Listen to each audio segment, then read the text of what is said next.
आदमी जानता वो कितना नालायक है। भीड़ में अब जहां टीचर हैं, सारे लोग हैं, वहां तो कोई भी अच्छी बात नहीं कर रही। आज जिसके बारे में दुनिया गलत बोलती है, कल उसी को दुनिया माला पहनाती है।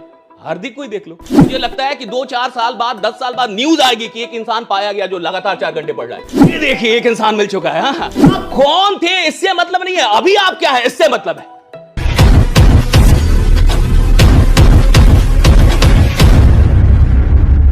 अगर कोई 3 साल अपनी गलतियों पे कंट्रोल कर ले और वो गलतियां ना करे जो उसको सच में पता है कि मुझसे ये गलतियां हो रही हैं और वो जानता है, और अगर वो 3 साल गलतियां ना करे तो लोग उससे मिलना चाहेंगे, लोग उसके लिए वेट करेंगे, लोग आपका इंतजार। सिर्फ 3 साल, 1000 दिन। अगर 1000 दिन कोई इंसान अपनी गलतियों पे कंट्रोल कर ले, and everyone knows what kind of mistakes he और शी इज मेकिंग। कौन नहीं जानता? हर आदमी जानता वो कितना नालायक है।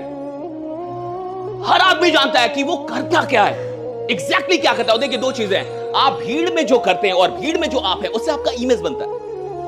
आप भीड़ में जो कुछ भी करते हैं उससे आपका इमेज बनता है, और आप एकांत में जो कुछ भी करते हैं उससे आपका चरित्र बनता है।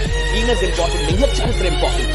क्या आप अकेले में क्या कर रहे हैं, और exactly you are doing in solitude. भाई, भीड़ में अब जहां टीचर हैं, सारे लोग हैं, वहां तो कोई भी अच्छी बात नहीं कर लेगा, कोई भी बढ़िया से रह लेगा, कोई भी अच्छा बोल लेगा, लेकिन आप अकेले में क्या। और इमेज का कोई टेंशन नहीं है साहब। इमेज बनती है, बिगड़ती है, बनती है, बिगड़ती है, कोई फर्क नहीं पड़ता। आज जिसके बारे में दुनिया गलत बोलती है, कल उसी को दुनिया माला पहनाती है। हार्दिक को ही देख लो। हार्दिक पांड्या देख, कुछ दिन पहले कितना ट्रोल हो रहा था, भाई इसको हटा दो, ऐसा कर दो, गाली दे रहे थे, ट्रोल कर रहे थे। हाँ, और जब वही वर्ल्ड कप हुआ और वो फाइनल मैच में उसने बढ़िया खेल दिया तो सारे लोग हार्दिक हार्दिक कर रहे हैं। इसका क्या मतलब है? इमेज से फर्क नहीं पड़ता। हम दुनिया के बीच में जो कुछ भी है वो हमारा इमेज क्रिएट कर रहा है, और हम एकांत में जो कुछ भी है, जब कोई भी नहीं है, और वहां जो हम है वो हमारा कैरेक्टर शेप कर रहा है। और इस डिस्ट्रैक्शन के जमाने में, देखिए आज के जमाने में फोकस होना बहुत मुश्किल है। अब आप दिल्ली यूनिवर्सिटी से, मुझे नहीं पता कि आप किस तरीके से पढ़ाई करते हैं, लेकिन जहां तक मैं और दुनिया को जानता हूं कि 2 घंटे किताब वाले लोग कम मिल रहे हैं कि जो 2 घंटे लगातार किताब पढ़ ले। 2 घंटे लगातार किताब पढ़ ले, ऐसे लोग कम मिल रहे हैं। मुझे लगता है कि 2-4 साल बाद, 10 साल बाद न्यूज आएगी कि एक इंसान पाया गया जो लगातार 4 घंटे पढ़ रहा है। ये देखिए, एक इंसान मिल चुका है जो लगातार 4 घंटे किताबें पढ़ रहा है। बहुत कम लोग मिलेंगे। वो किताब भी पढ़ रहा है, मोबाइल भी चला रहा है, उसी समय मैसेज का रिप्लाई भी कर ले रहा है। और ऐसे कई लोग हैं जिनको लगता है कि I am multitasking. No, you are a fool, you are not multitasking भाई। एक वक्त में जो 10 काम कर रहे हैं उनका फोकस ही नहीं है किसी एक काम। मुझे लगता है कि इंसान को टाइम भी बर्बाद करने का टाइम बनाना चाहिए कि मैं अब टाइम बर्बाद करूंगा 1 घंटे, और तब करना चाहिए, और अच्छे से बर्बाद करना चाहिए, और उस समय फिर कुछ और नहीं करना चाहिए। When you are so much clear about the utilization of your time, you start growing in your life.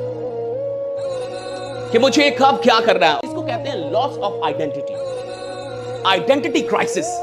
आप कौन थे इससे मतलब नहीं है, अभी आप क्या है इससे मतलब है। आप राजा होंगे, आप राजा थे, लेकिन इस वक्त पे, इस क्षण पे आप कौन हैं। और जब आइडेंटिटी का लॉस होता है तो फिर बहुत बड़ा लॉस होता है। मान के चलिए यहां इतने लोग बैठे हैं, हो सकता है प्रोफेसर हो, लेक्चरर हो, कोई और हो, बहुत टैलेंटेड हो, कुछ बहुत स्मार्ट लोग बैठे हो, लेकिन यहां बैठे बैठे उसका रोल क्या है, उसकी आइडेंटिटी क्या है, एक ऑडियंस की है, एक श्रोता की है। अगर वो ये भूल जाए तो वो लेके नहीं जा पाएगा जो लेके जा सकता, क्योंकि आइडेंटिटी खत्म हो गई। उसको पता ही मैं हूं कौन। इंसान आता है कॉलेज में, बहुत सारे ऐसे भी लोग आते हैं जो ये 3 से 4 साल बर्बाद कर देते हैं, वैसा इस्तेमाल नहीं कर पाते जैसा इस्तेमाल हो सकता था। क्यों हुआ? क्योंकि उसको पता ही नहीं मैं हूं कौन, व्हाट इज माय इंडिया, और मैं क्यों हूं यहां पे, व्हाट इज माय आइडेंटिटी। इसको क्राइसिस ऑफ आइडेंटिटी कहते हैं, और ये भारत में नहीं, ये दुनिया में बहुत जोर शोर से है।